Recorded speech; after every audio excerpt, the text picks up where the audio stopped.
So, Zach, welcome. You are the first Zero session and the first recording here for Campaign 3, in which we have not decided on a title yet. One of which, because I don't want to reveal any spoilers to you guys, and second, because you guys don't have a party name yet. But, anyways, first and foremost, thanks for showing interest and wanting to come and play. It means a lot to me. I thoroughly enjoyed playing with Genera in the Silver Sparrows campaign. So I'm looking forward to see how you put your own spin on Kothar here. So unless you got something you want to say, we're gonna go ahead and jump into it. No, I mean, thanks for. I think I've told you probably 4 or 5 times. Thanks for thinking of me. Thanks for letting me play. Hey, I'm no, excited to play a not Genera. not. I love him, but not him. Hey man, Genera's going places. Uh, so you awaken to the sound of a loud horn ringing from above. One that is not all too familiar to you.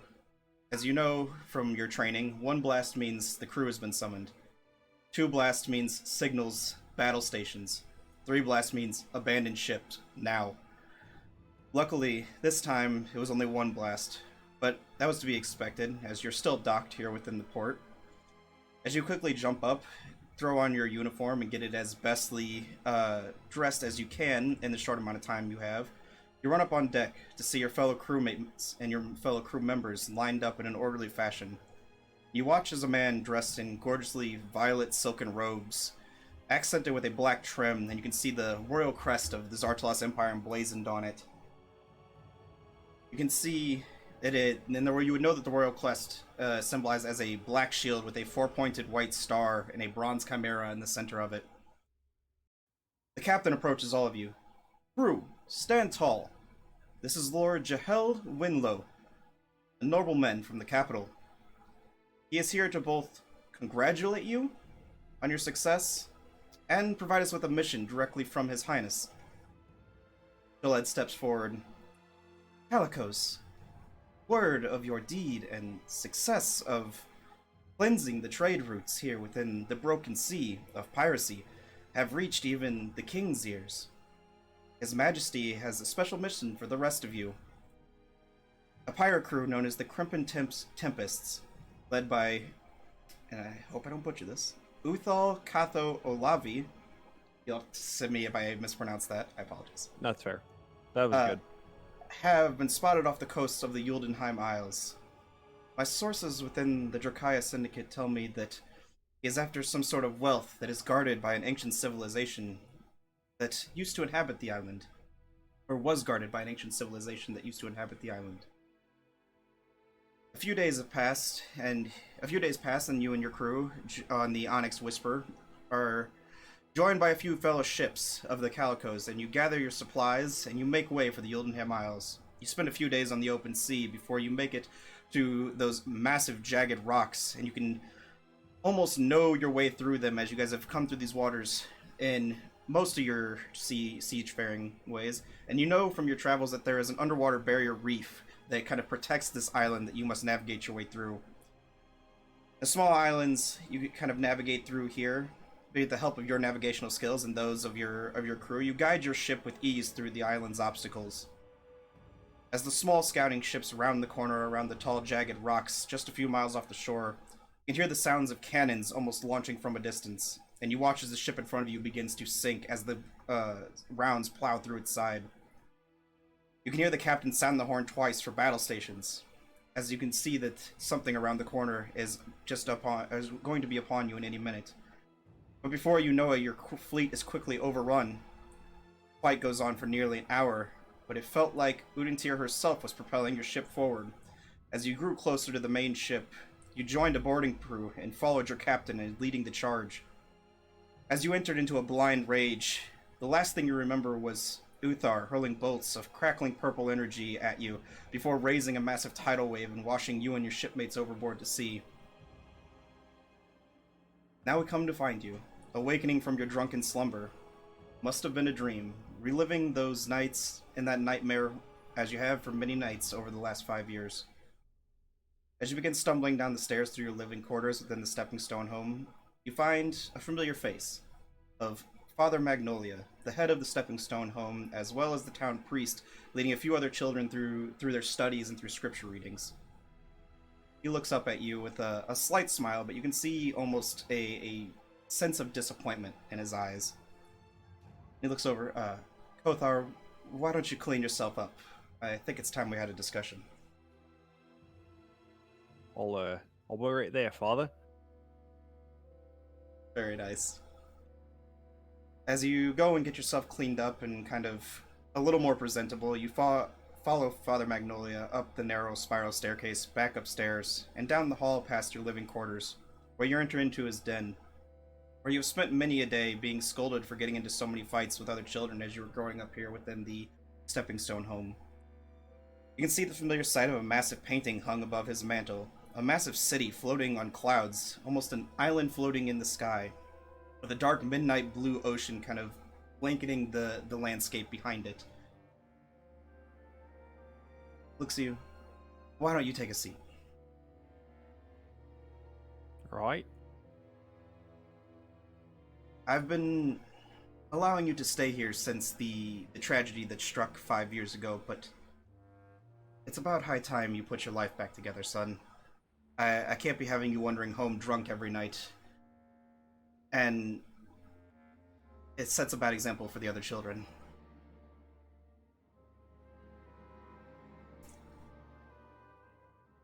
Yeah, you're probably right there, Father. It's I know it probably wouldn't have been the best example on me. So, here's my proposition.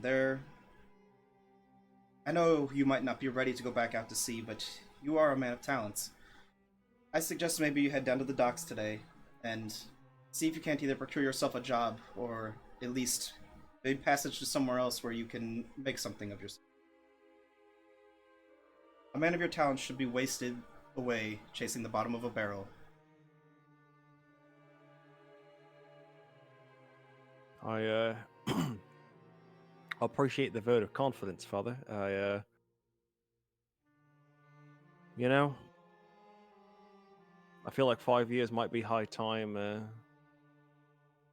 go put myself back out there. I agree. Uh, Well, if you should need passage, as I assume you have wasted most of your coin away on drinks, this should get you started. And he slides a coin purse across to you, and you can add 25 gold pieces to your inventory. Okay, so I have 25 total gold pieces. 25 on top of whatever we can reasonably assume you had left over. So 25 added. Okay. Your generosity will not go unnoticed, Father. If I can promise you this: I'll get my life together, and when I do, I'll be back, and I'll make sure that this is an investment and not charity. Well, I do appreciate that. And I know that a lot of the children do look up to you and they will hate to see you go. But without trying to sound like I'm scolding you, I can't have all of them turning into drunken idiots as well. I think compared to what you used to tell me, Father, I think it's a little bit nicer. I would agree.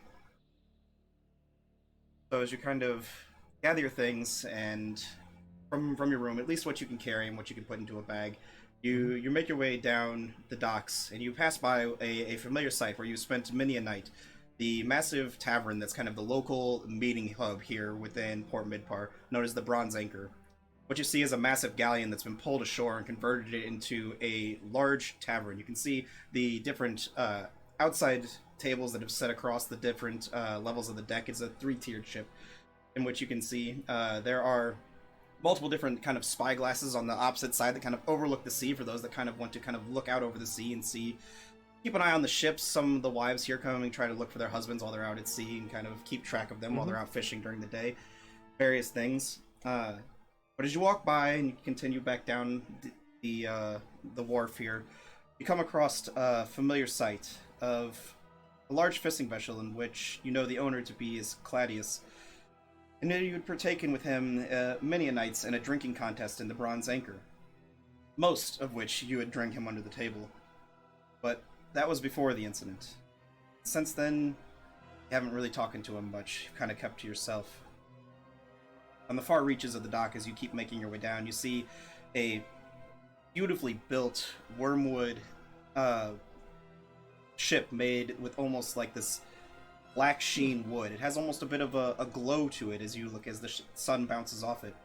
You can see on the sides of the ship they are lined with portholes where you know cannons would be underneath, and you can see there are almost intricate designs of carvings into the sides of the wood. These almost like vine-like carvings that grow up each side, and on the front there is a maiden that has been carved into the wood on the front that kind of almost hangs off with her arms open, stretched towards the sea. Through your years and through your time spent with the Zartalas Navy, this is probably one of the most beautiful ships you've ever seen. And along the side of it, painted in almost azure blue paint, you can see it reads the Siren's Wail. Hmm. I'm assuming the ship stands out quite a bit Compared to the in others, terms yes. compared to the others. Um, based off my time, would I be familiar? Is there like a job board that would normally post things for the wharf, or is it kind Uh, of just talk to each individual ship and see eh, if they have work? Correct. It's more or less you kind of go and you know, from your time that you spent growing up in Port Midbar, you know there's no real dockmaster, there's no real job board. It's just everybody kind of knows everybody because it's one of the smaller ports in Zartalos. Okay. But nevertheless, you would know most of the people here within the port, and you could easily go up and talk to any of the individuals and know what kind of work they would have to offer, or be able to ask them if they had any current work to offer. Okay. Um, yeah, I guess. No, in my current state, probably stick with what's familiar. You said I'd go back to my friend, and I'm sorry, I forgot his name, Claudius. Claudius, who I haven't spoken to in many years, since he Sure. is vaguely familiar, Right. and I'll see if he has work. Okay. So as you approach Claudius and he kind of looks up, you see an elderly human man that has almost kind of salt and pepper hair and a very thick, bushy beard. You can see that his skin is very rugged and almost like it's been tanned leather. You get the sense probably from spending most of his time out in the sun and kind of the salt air kind of peppering against his skin from all his days spent out on the open waters. He looks up. You've gotten quite large now, haven't you? How's it going, Claudius? I know it's been a few years, but I was hoping you'd have some work for an old friend, something to increase my coin purse, maybe get me out of this little town. Well, I know. Well, I'm sure you noticed the fancy ship at the end of the dock. Quite do.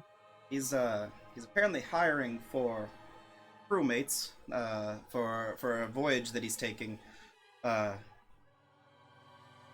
Not exactly sure where he said he was heading, but I do know that he's looking for a navigator and some crewmates. He's looking for a few people that know their way around a ship. Uh, but I mean, if you're needing work today, I am about to set off for my morning voyage. If you'd like to join, you can see what kind of haul we bring in. Yeah, I mean, I think that sounds good. Depending on that, as I haven't quite been on the sea in a little while, so maybe get my sea legs, and then we'll see where it goes. Well, why don't you take the sails and I'll guide us. So as you kind All of right. hop into the boat, and he hops in, gets his boat kind of untied from the dock, and you guys push off and start to make your way out. You pull the sails up, and the short breeze begins to carry you guys out to sea. Not about actually, go ahead and make a general dexterity check for me to see how well your hands remember to work a set of sails. I do have proficiency in water vehicles, if that You makes any difference. you do it, it will lower the DC. Okay. Dexterity, you said? Yes.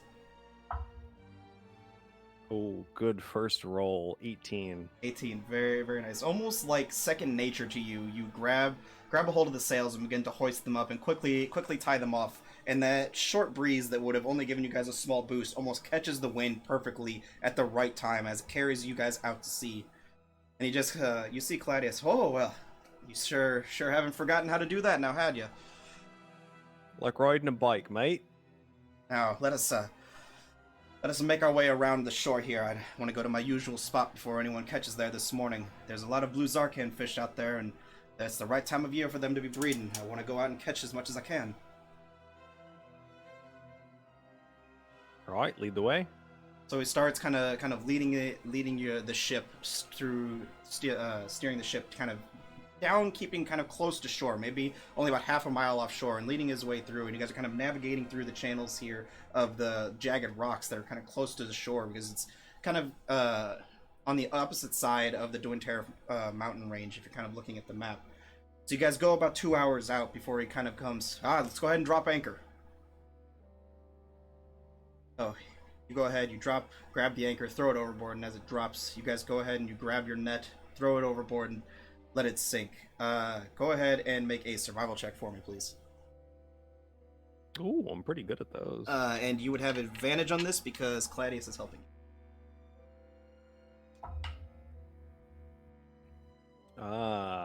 The classic two of the same numbers. Nice. 13. 13.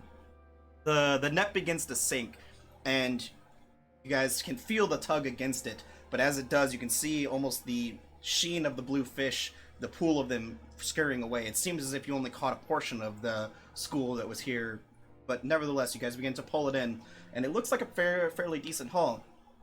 Titus looks at you. Well, it's the first good haul. Why don't we say we kind of let the waters we pull up anchor, let the waters drift, and see if we can't get a little bit closer. Sounds good to me. I think you might know these areas a little better than I do. So you guys go ahead. You pull up the anchor back into his little fishing vessel, and as the almost currents of the water begin to let you guys drift a little bit more, almost trying to sneak up on the fish here. Go ahead and make a stealth check for me for the boat, and I'll give you advantage because you're proficient with water vehicles. 17. Easy enough. You guys creep back up on them and throw out the net once more, and you reel in a much larger haul this time. And Claudius looks up. Well, this is about all we can carry. Why don't we head back to shore and see what we can't turn this into? Yeah, I'm. I think this is a successful first mission. You know, I feel confident. Oh, yeah. Let's take it back to shore and see what we can't get. So you guys take about 3 hours because the ship is a little more weighted down now to make your way back to the dock. And as you dock, you help him kind of gather all the fish and put them into a barrel. And as you guys cart the barrel off to a cleaning station here next to the dock, you begin helping him clean off all the fish. Make another survival check for me to see how well you can clean up these fish. Survival. Oh, don't remember that very well. No? No. Let's... 1. Oh. Well, I mean, +4, so 5. Yeah. That's... You begin cleaning your first few fish, and Class looks over and he's like, "Whoa, got how to use a knife now, have you?" And he pulls it from your hand. Now watch, and he begins showing you how to properly clean a blue Zarkan fish, much like a... I looked this up and I blanked. You run the knife down the back and then bring it back forward to shut so that you can clean off as much scales while also keeping a clean fillet. And as he cleans them all off now, make sure you save those scales. They come in handy for alchemists throughout the land, and some will pay a hefty price for them if you have enough. So, because you guys brought in this much, you can add 3 pounds of blue Zarkan scales to your inventory. Okay. You'll have to find an alchemist or find someone that knows what to do with them to find out what they can do. Deal.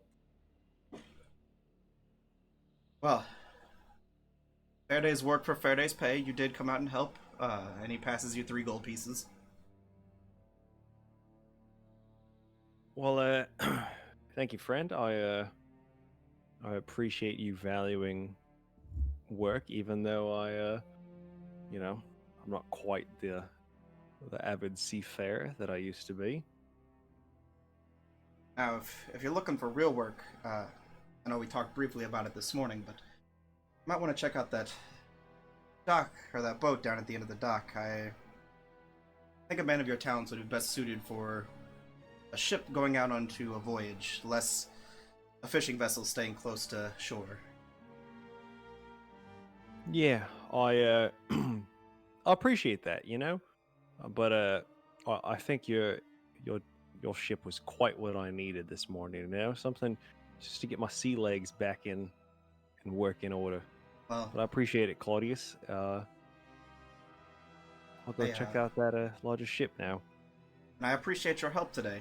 Perhaps I'll see you later at the Bronze Anchor, and we can have another go around with the barrel.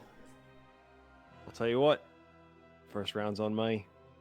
I'm looking forward to it. I'll see you there, my friend.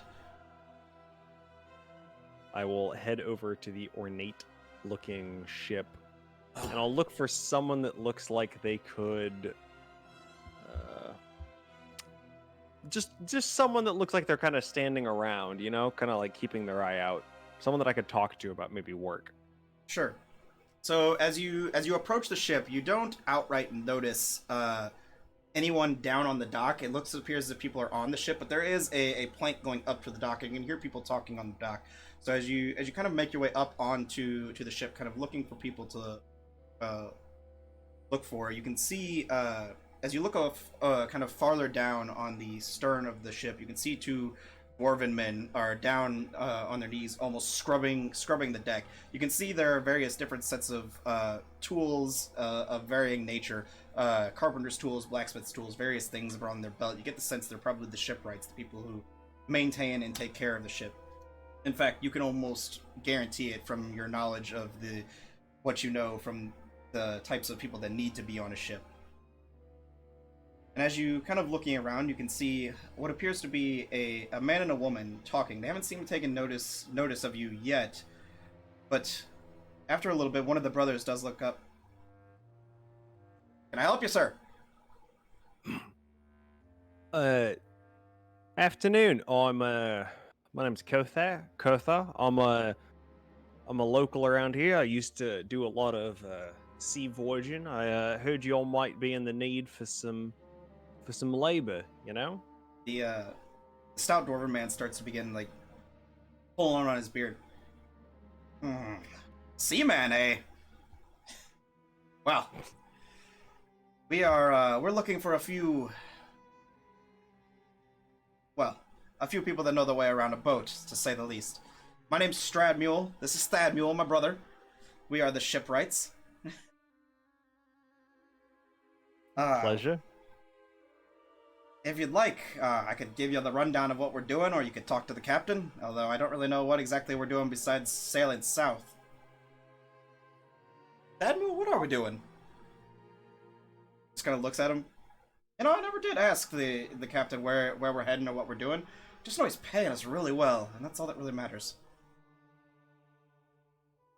Right. I guess I'll ask the captain. Can you kind of point me in the right direction at least? Right up the stairs, he's talking to the scary-looking lady. As you turn around, you can see a large Goliath man with a dark complexion and almost these like dark black tribal tattoos kind of running all over his body. He's wearing a large, for lack of a better term, captain's hat. And you Fair. can see carrying on his side what appears to be some sort of holster that has like almost a small piece of wood coming out the back of it.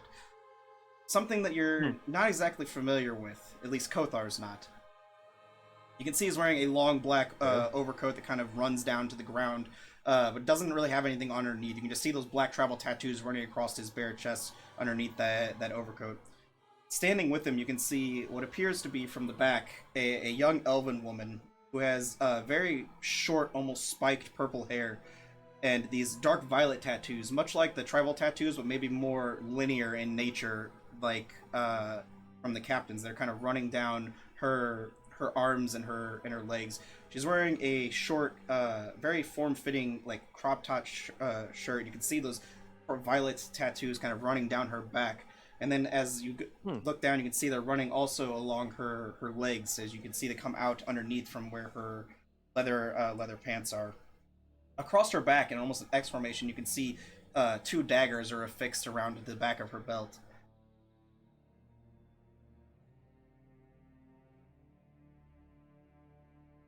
I will cautiously approach.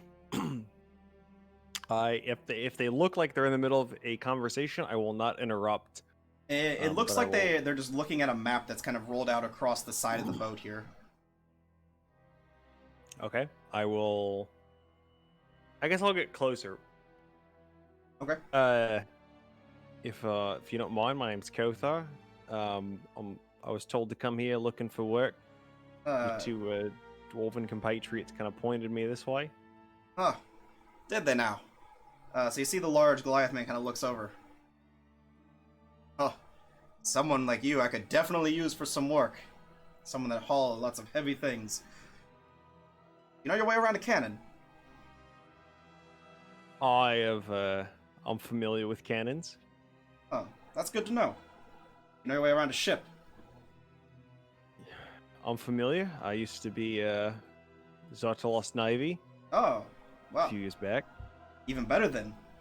Definitely could use someone like you. And as he's talking, this woman kind of looks over uh, at you, and you can see that those like across her olive skin, those violet tattoos, just kind of constantly dancing all over her skin, even down the very deep V shirt she's wearing. They can even dance down across her chest. It's almost like they're spiraling, almost like if someone were to Hmm. stare at them too long, they're like catching you in a trance. It's very peculiar. And then not long after, while the captain is talking to you, another woman approaches, a human woman. And as you look up and you see this human woman approaching you, the first thing that catches your hair, or I mean, the first thing that catches your eye, is her almost platinum blonde hair. But then as you look down right across that, the next part almost sets you off and and you almost like jump for a second. Her eyes are a constant, ever-changing shades of green, purple, and blue, almost just like these ever-shifting.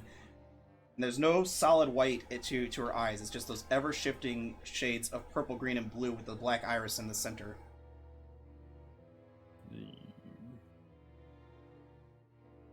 Nice to meet you too. She extends her hand. Ezra, pleased to meet you. Kothar, pleasure is all mine. Are you a new shipmate? I guess that it's really going to depend on The captain kind of what the interjects. captain does. Ezra, now let's not scare off our new friend just yet. Son, just don't look her directly in the eye. I know you've probably been told differently to always speak to people when you look them in the eye when you speak to them. Ezra's you can get lost in those eyes, and not in a good way. I no offense, ma'am, but I appreciate the advice, Captain.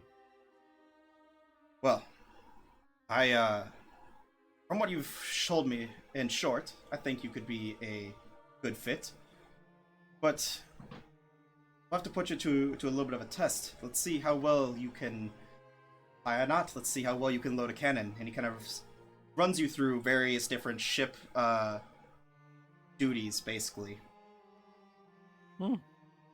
So if you'd like, just make a general history check to see how well you can recall what you've learned in, and I'll give you advantage on this as well because of your proficiency with the water vehicles. You're gonna love my history modifier. Is it like +1? That's 0. Oh, That's a good roll. 17. 17. So you run through the various different tasks he gave you. Well, I don't think I could have done it better myself. You did well, son. Uh, well, here's the thing. He kind of rolls out a map in front of you, and it's a map of the Zartalos and Brawlhalla Concord. This is a map of southern Grand Voxia, and well, we're heading here. And he puts his finger right on the Yoldenham Isles. I will recoil quite a bit. Well, yeah, okay, son. Do you not? Yeah, have you been here before? I I have, Captain. I got quite a history with the Udenham Isles. Really? You know your way through the reef. That's our one main struggle right now. I have I have made my way through that reef before. Because I would pay triple to a man that could get me through that reef. I've only ever made it in that reef. But you have made it. I have. Good enough for me. No one else wants to take it.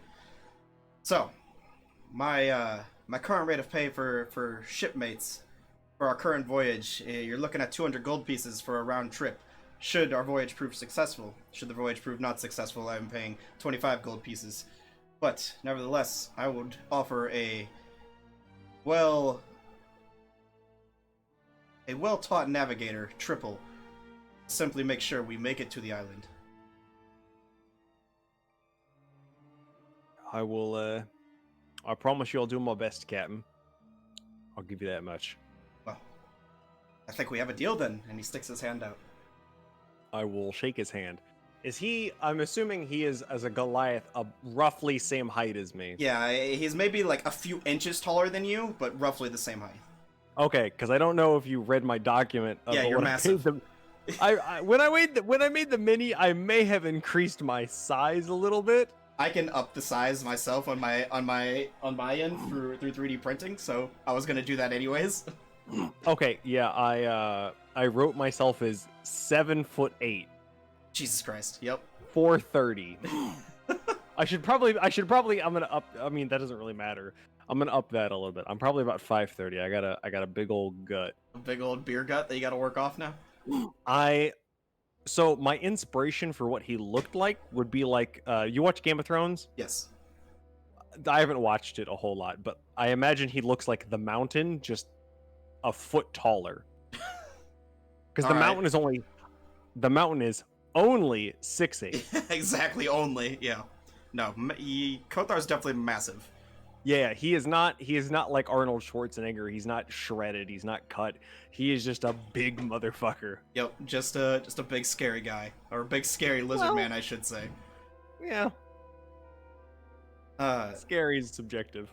The other woman kind of interjects as you guys are having your conversation. Well, I guess I should introduce myself. My name is Nagarathu, and I am the ship's benefactor. I am the one you guys are escorting to the island. Pleasure to meet you. I imagine you're the one I have to thank for my potential payout then. Well, the captain is getting his flat rate. What he decides to divide up between his crew is his own choice.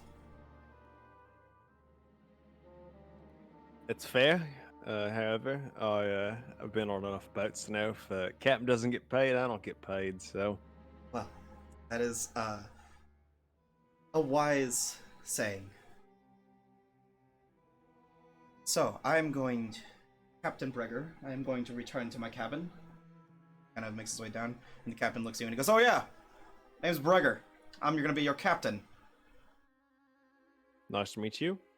Well, Kothar Kespik, and I'll shake his hand again. I feel like you and I are gonna get along. It just gives you like the most firm handshake that you've ever had. It's impressive because I'm a big guy. I'll take it. Yeah, his strength's 22 if you want to know. Yo, fuck! Who is this man? He's a big dude. Mine's 18. What the? A commoner's 10. He'd crush them. Yep. I love him already. Yep. Well, I say we give it a few more days to see who else we can scrounge up, but I would like to be leaving by the end of the week. He looks down at his hourglass that's kind of running on his side, and it's peculiar. We've never seen something like this before. There are two hourglasses next to each other. One that the sands look like they fall much slower, and one that looks like the sands fall much quicker. It's peculiar. Which one of those is measuring what, if you don't mind me asking, Captain? Oh, this is city of Zachariah is a wondrous place. I just came from there, and I bought this contraption. The left hourglass with the gold sand measures the time of day, while the right one with the blue sand measures the day of the week. It's peculiar. I imagine that makes sailing and shipping just a little bit easier. You always know where you are and how long you got. It definitely helps when you don't know how many days you've been out at sea. They kind of start to blur together when you haven't seen land for a few days. Been there.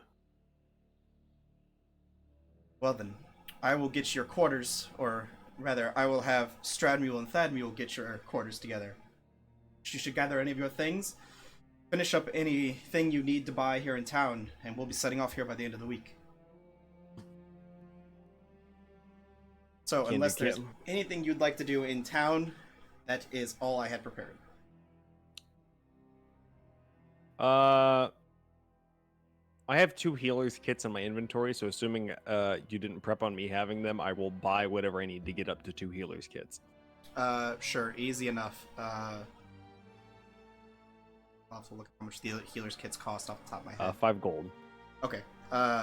We'll say because unless Wait. you want to RP it out, just give me a persuasion check and see if you can't talk them down. My persuasion is 11. It's gonna cost you 5 gold. Yeah, that's fair.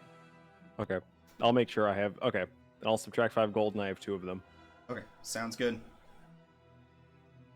And that is the end